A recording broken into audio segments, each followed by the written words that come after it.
नमस्कार मित्रों। आइए हम आज सिंधु घाटी सभ्यता को प्रारंभ करते हैं। पूर्व में जैसा कि हम लोगों ने पहले देखा है कि हम इतिहास को 4 भागों में बांटते हैं: प्राचीन,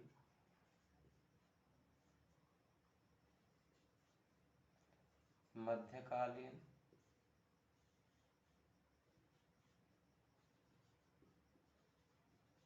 आधुनिक तथा स्वतंत्रता के पश्चात।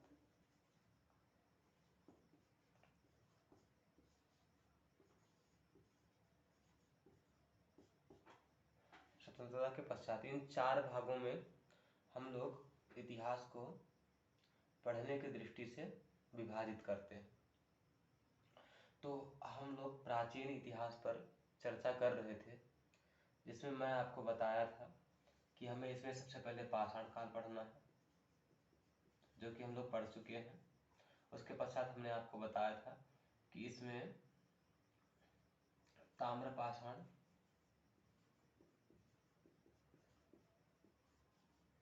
सिंधु घाटी सभ्यता,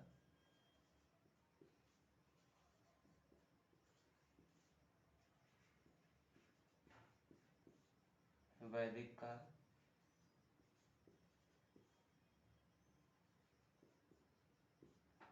और इसके पश्चात उत्तर वैदिक काल, महाजनपद काल, उसके पश्चात मौर्य काल, गुप्त काल और इत्यादि का अध्ययन हमें करना था। तो सबसे पहले हमने यहाँ पर पाषाण काल का अध्ययन कर लिया है। अब हमें सिंधु घाटी सभ्यता का अध्ययन करना है।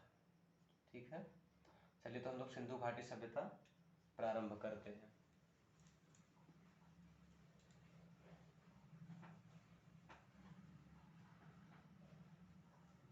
सिंधु घाटी सभ्यता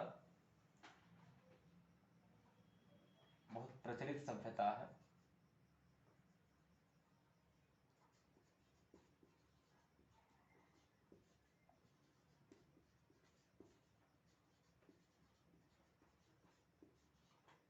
देखिए, इस सिंधु घाटी सभ्यता में हमें देखना क्या है, तो सबसे पहले हमें इसकी भूमिका देखना है। सिंधु घाटी सभ्यता की भूमिका देखना है। उसके पश्चात हम इसके उत्पत्ति को देखेंगे और इसका कालक्रम देखेंगे।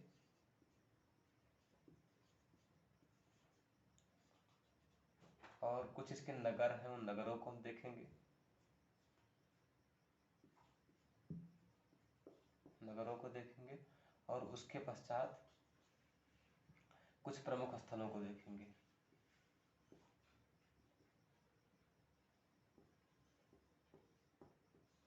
ठीक है, आज जहाँ तक हो पाएगा आज के वीडियो में हम लोग वहाँ तक देखेंगे। सबसे पहले भूमिका देखना है, उत्पत्ति देखना है, कालक्रम देखना है, नगरों का कुछ नगरों को देखना है। 7 नगर हैं, तो 7 नगरों को हम लोगों को देखना है, प्रमुख स्थलों को कुछ देखना है। ठीक है, तो चलिए आइए हम लोग अब नंबर 1 से प्रारंभ करते हैं, भूमिका से।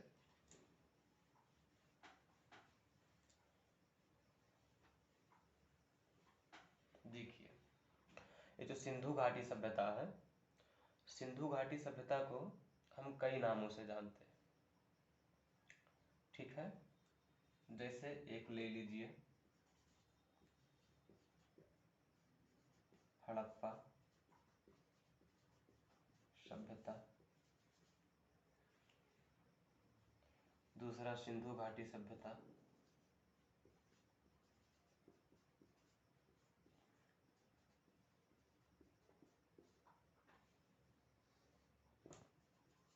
तीसरा सरस्वती सभ्यता।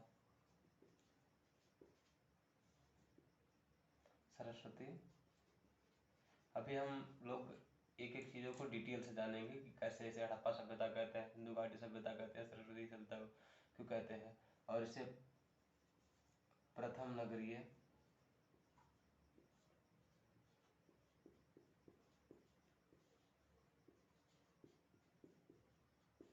क्रांति भी कहते हैं। तथा इसे कांस्य युगीन सभ्यता भी कहते हैं।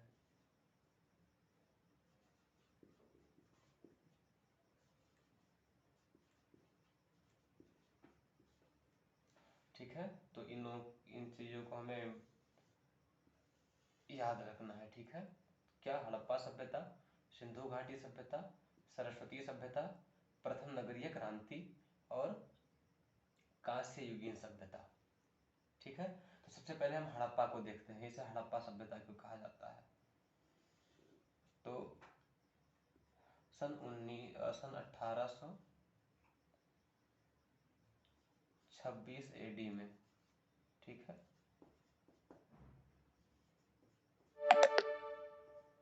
चार्ल्स मेंसन नाम के एक व्यक्ति रहते हैं। ठीक है, कौन रहते हैं? Charles mention. चार्ल्स मेंसन नाम के जो व्यक्ति रहते हैं वो 1826 AD में हड़प्पा के टीले की तरफ लोगों का ध्यान आकर्षित करते हैं, अर्थात ये बताना चाहते हैं कि यहाँ पर कुछ कार्य प्रारंभ किया जाए, खुदाई इत्यादि, यहाँ पर कुछ निकल सकता है। ऐसा इन्होंने 1826 AD में ही लोगों का ध्यान आकर्षित कर दिया था। उसके पश्चात, लेकिन उस समय लोगों ने कुछ इस पर ध्यान नहीं दिया। उसके पश्चात 1853 से 56 के मध्य, ठीक, 1853 से 56 के मध्य लाहौर से कराची, ठीक है, रेलवे लाइन बिछाई जा रही थी। क्या बिछाई जा रही थी? Railway line. तो रेलवे लाइन में ईंटों की आवश्यकता थी और इस कार्य को कर रहे थे विलियम ब्रंटन ब्रदर्स। कौन कर रहे थे? Brunton brothers. इन ब्रंटन ब्रदर्स में दो व्यक्ति थे, एक विलियम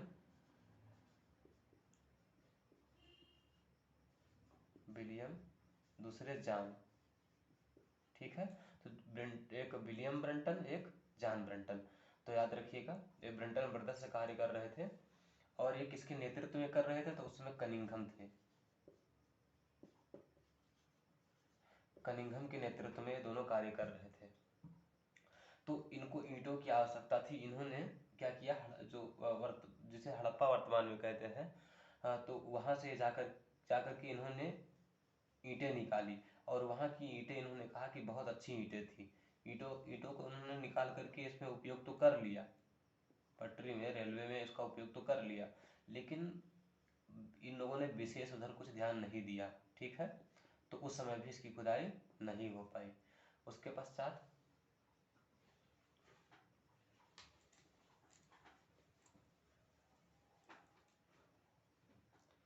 सन 1921 में एक व्यक्ति रहते हैं जिनका नाम रहता है जॉन मार्शल। कौन रहते हैं? John Marshall.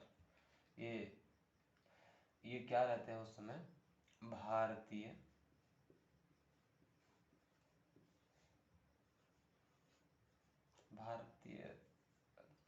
पुरातत्व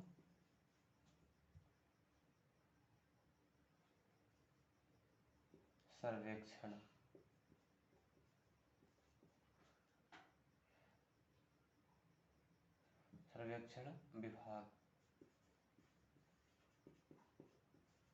विभाग के अध्यक्ष रहते हैं। क्या रहते हैं? पुरातत्व एवं सर्वेक्षण। ठीक है, पुरातत्व एवं सर्वेक्षण विभाग के अध्यक्ष रहते हैं। इनके नेतृत्व में एक व्यक्ति रहते हैं, दयाराम साहनी। इनके नेतृत्व में एक व्यक्ति रहते हैं, दयाराम साहनी। उन्होंने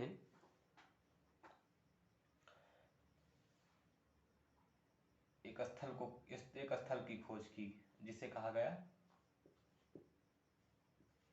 हड़प्पा। आ गया समझ में? चलिए, तो हम इसको एक बार रिवीजन कर लेते हैं। तो हड़प्पा सभ्यता की खोज देखिए, 1826 AD में एक चार्ल्स मेंसन नाम के विद्वान व्यक्ति आते हैं। इन्होंने क्या किया, ये हड़प्पा टीले की तरफ लोगों का ध्यान आकर्षित करते हैं, लेकिन लोग उधर विशेष ध्यान नहीं देते हैं, इसके कारण उस समय खुदाई नहीं हो पाती है।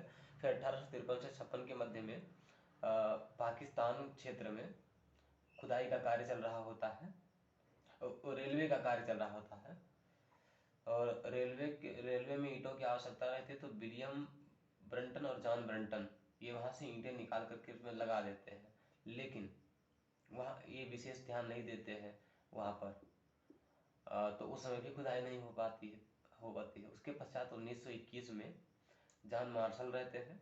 जॉन मार्शल जो क्या रहते हैं, तो ये पुरातत्व एवं सर्वेक्षण विभाग के अध्यक्ष रहते हैं, और इन्हीं के नेतृत्व में एक व्यक्ति रहे दयाराम साहनी, उन्होंने खोज की हड़प्पा सभ्यता की।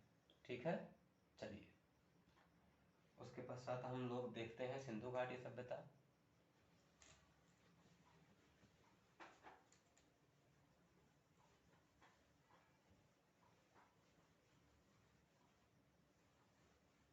इसे सिंधु घाटी सभ्यता क्यों कहा जाता है?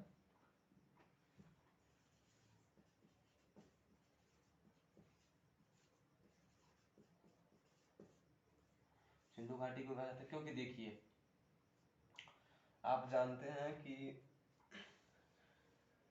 मानसरोवर से एक नदी निकलती है, मानसरोवर के बोखरचू नामक स्थान से एक नदी निकलती है, और आकर के ये कश्मीर से होते हुए पाकिस्तान के क्षेत्र से होते हुए आकर के सीधा कहाँ गिरती है?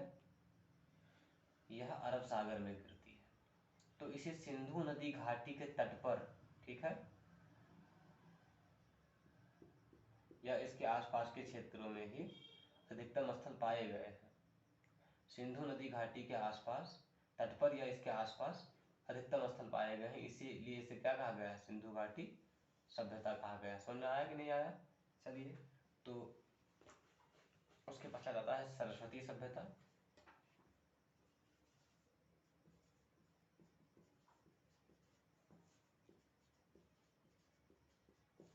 सरस्वती सभ्यता क्यों कहते हैं? तो आप लोग जानते हैं, मानसरोवर से एक नदी निकलती है, ये है सिंधु नदी। ठीक है, याद रखेंगे सिंधु नदी, सिंधु। और उसके पश्चात वहीं से एक गंगा नदी निकलती है, जो ऐसे करके इधर चली जाती है और यहाँ गिर जाती है। ठीक है, अर्थात बंगाल की खाड़ी में गिरती है। अब देखिए, ये जो बीच का स्थल है, ये माना जाता है कि कभी यहाँ सरस्वती नदी बहा करती है। ठीक है, बहा करती थी। तो जो वर्तमान में ये माना जाता है कि जो घग्गर नदी है राजस्थान में, वो सरस्वती का ही रूप है। ठीक है, तो अधिकतम स्थल इसके आसपास लगभग 1100 स्थल पाए गए हैं। ठीक है, कितने स्थल पाए गए हैं? 1100 स्थल पाए गए हैं। 1100 स्थल पाए गए हैं तो भाई एक बड़ी मात्रा है, इसीलिए से सरस्वती सभ्यता भी कहते हैं। ठीक है, और वैदिक काल में यह वर्णित है कि विनसन नामक स्थान पर सरस्वती नदी बहा करती थी। ठीक है, चलिए, तो सरस्वती सभ्यता हम लोग समझ गए हैं, और इन बातों को आप लोग नोट करते चलेंगे। ठीक है,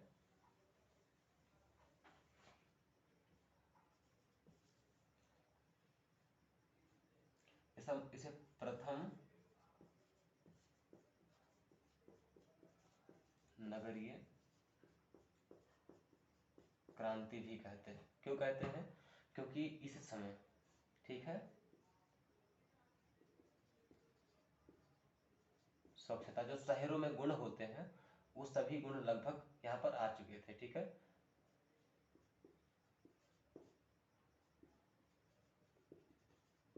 सड़कें, और अभी हम आगे देखेंगे तो राजपथ भी मिलता है। ठीक है, तो ये सब क्या है?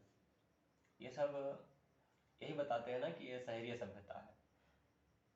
ठीक है, चलिए, तो इससे समझ जाएंगे कि ये इसीलिए इसे प्रथम नगरीय क्रांति भी कहा गया। फिर लास्ट देख लेते हैं, इसे कांस्य युगीन सभ्यता भी कहते थे।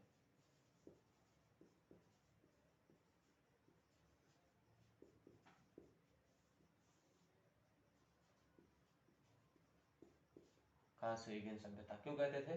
क्योंकि इस समय तांबे प्लस टिन को मिला करके कांसा बनाया गया था। ठीक है, और कांसे का उपयोग किया जाता था, इसलिए इसे कांस्य युगीन सभ्यता भी कहते हैं। आ गया समझ में? तो हम लोगों ने इसकी भूमिका देख ली है। अब इसके पश्चात हमें इसकी उत्पत्ति देखना है। ठीक है, चलिए उत्पत्ति भी देख लेते हैं।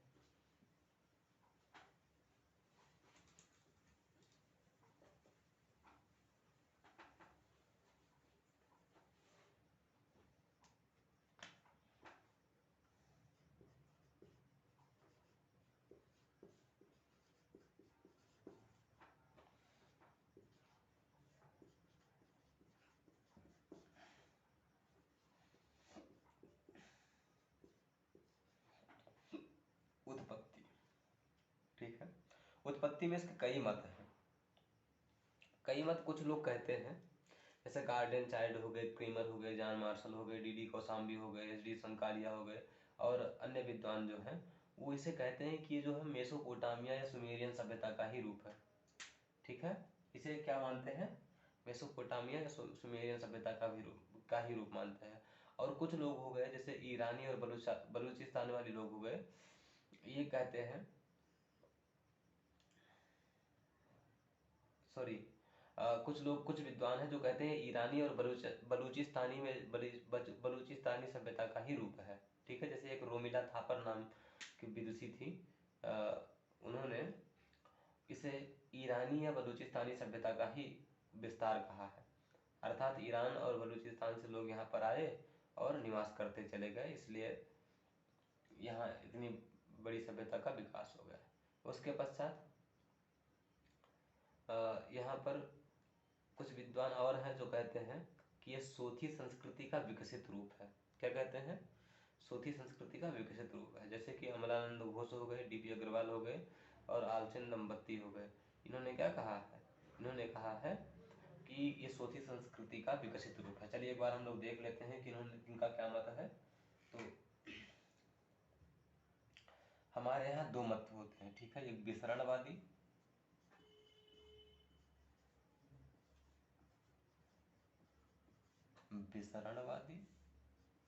और दूसरा क्रमिक विकास।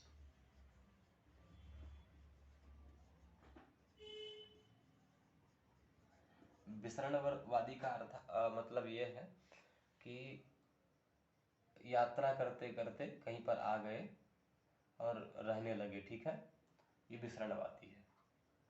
और क्रमिक विकास मतलब कुछ लोग रहते थे और उनका धीरे धीरे विकास होते होते होते होते वो बहुत बड़ी सभ्यता में बदल गई। ठीक है, चलिए क्रमिक विकास, क्रम से विकास, इसे क्रमिक विकास कहते हैं। अब देखिए लोगों का क्या मत है उसको हम लोग देख लेते हैं। ठीक है, उत्पत्ति से लेकर के 3 मत चलते हैं। एक, कुछ लोग कहते हैं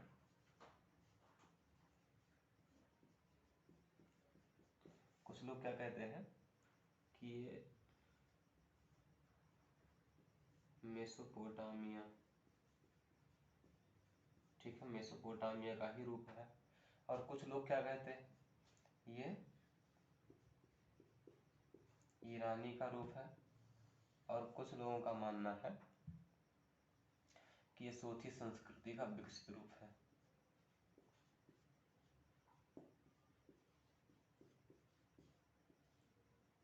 सोथी संस्कृति का विकसित रूप है।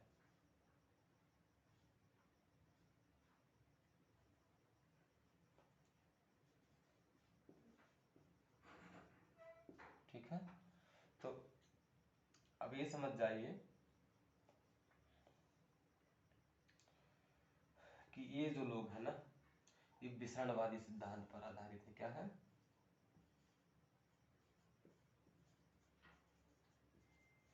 विसरणवादी सिद्धांत पर आधारित है। और इधर के जो लोग हैं वो क्रमिक विकास।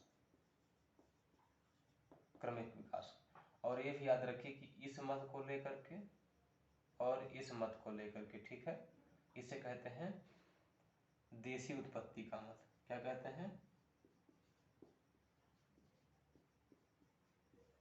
देशी उत्पत्ति का मत कहते हैं। और इसे समझ ही रहे होंगे,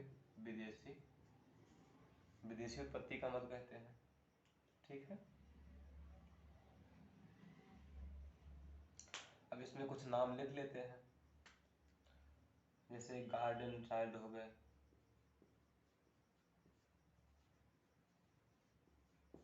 हार्डेनचाइल्ड, क्रेमर, जॉन मार्शल। मैं बोले दे रहा हूँ, इसमें लिख लीजिए कुछ और। DD Kosambi, HD. Sankalia, Leonard Woolley, ये हो गया। उसके पश्चात ईरानी वाले में एक नाम लिख लीजिए, रोमिला थापर।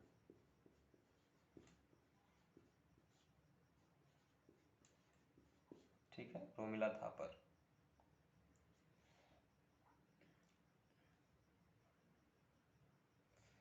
और एक विद्वान और है, फेयर सर्विसेस। ठीक है, इधर देख लीजिए, इधर लिख लीजिए अमलानंद घोष,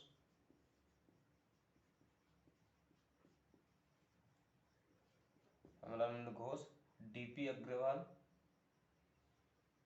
और आलचिन दंपत्ति, आलचिन दंपत्ति। तो याद रखिए, ये जो है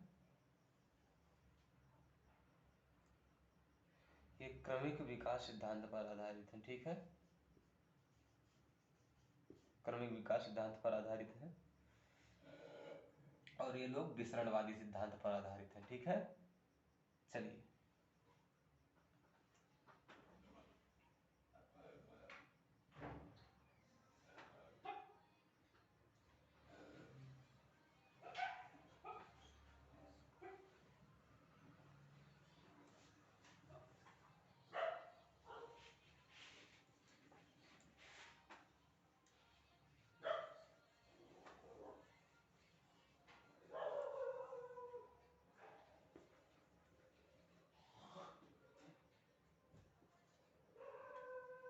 अब हम लोग इसका कालक्रम देख लेते हैं। ठीक है, कुछ विद्वानों ने कालक्रम बताया है, तो उस कालक्रम को देख लेते हैं। ठीक है, कालक्रम, सिंधु घाटी सभ्यता का कालक्रम। तो देखिए, कालक्रम का निर्धारण करने में हमें कई समस्याएं आती हैं। जैसे पहला ये ले लीजिए, एक नंबर, कि यहाँ जो साक्ष्य प्राप्त हुए हैं, पहली बात तो यहाँ पर दो प्रकार के साक्ष्य प्राप्त हुए हैं। एक तो लिखित साक्ष्य भी प्राप्त हुए हैं, और एक पुरातात्विक साक्ष्य प्राप्त हुए हैं। तो जो लिखित साक्ष्य प्राप्त हुए हैं उसमें कई मोहरे हैं, जिसमें कुछ ना कुछ लिखा हुआ है। ठीक है, तो उन लिखित साक्ष्यों को पढ़ पाना असंभव है, उनकी क्या लिपि थी उसको अभी तक पढ़ा नहीं जा सका है। ठीक है, तो यहाँ पर एक समस्या यह है कि लिपि का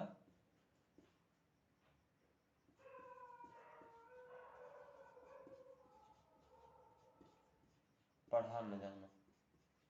ठीक है, लिपि को हम लोग पढ़ नहीं पाए हैं। और दूसरा है कि यहाँ पर लंबवत उत्खनन में समस्या है। ये क्या है, मैं भी समझाता हूँ। खनन में समस्या क्या है, लंबवत उत्खनन में समस्या है। जैसे मान लीजिए अभी आप खुदाई करते करते ऐसे ऐसे जा रहे हैं। ठीक है, ऐसे जा रहे हैं, बीच में यहाँ पर किसी का घर आ गया। यहाँ पर तो मान लीजिए आपने गहरी खुदाई कर ली। ठीक है, बीच में इधर किसी का घर आ गया, कोई गांव आ गई, कोई बस्ती आ गई, तो आप उनके घर को खाली करा करके तो नीचे खुदाई कर नहीं सकते हैं। तो यहाँ पर जो साक्ष्य प्राप्त हुए होंगे, यहाँ पर जो साक्ष्य दबे होंगे, उनको तो आप प्राप्त नहीं कर सकते हैं। इसीलिए क्या है, ये समस्या है एक प्रकार की। ठीक है, फिर भी कुछ विद्वानों ने कुछ कालक्रम इसका बताया है, जिसको हम लोग देख लेते हैं। ठीक है, एक विद्वान है फादर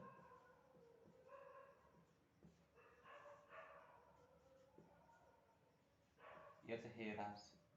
ठीक है, इन्होंने इसका कालक्रम बताया है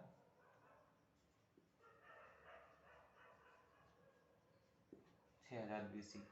ठीक है, बीसी मतलब ईसा पूर्व। ठीक है, ईसा पूर्व। और एक सर जॉन मार्शल है, जिनको आप लोग जानते होंगे।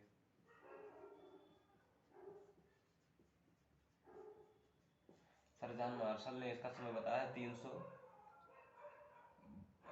3250 से 270 और 2750 ईसा पूर्व। ठीक है, क्या बताया है सरदार मार्शल ने 3250 से 2750 ईसा पूर्व बताया है। ठीक है, इसको बीसी समझिएगा। उसके पश्चात एक व्यक्ति है माधव स्वरूप वत्स।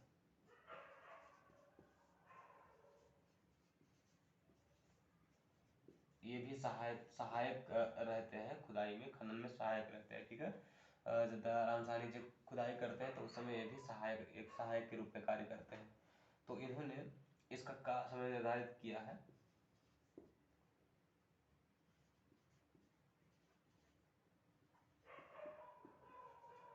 ठीक है, चलिए 3500 से 2700 ईसा पूर्व। उसके पश्चात एक व्यक्ति है मैके।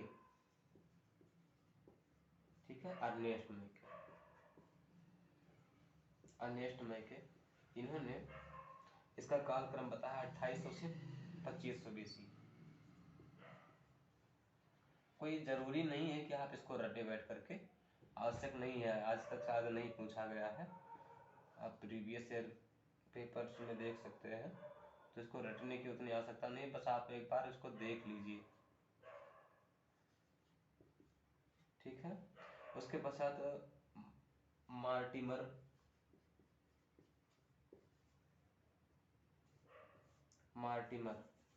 लिख लीजिएगा, मार्टिमर।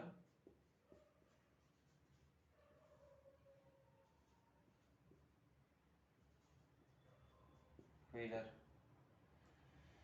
इन्होंने इसका समय 2500 से 1500 बीसी बताया है। 2500 से 1500 बीसी। और कुछ विद्वान है, मैं बोले दे रहा हूँ, यदि आपको इंटरेस्ट है तो लिख सकते हैं, ना तो कोई जरूरत नहीं। ठीक है, एक व्यक्ति है डीवी अग्रवाल। इन्होंने 2300 से 1700 बीसी बताया है। और एक फेयर सर्विस नाम के विद्वान है, इन्होंने इसका 2000 बीसी से 1500 बीसी माना है। ठीक है, चलिए, तो इन विद्वानों का एक कालक्रम के रूप में मत हो गया। अब हम लोगों को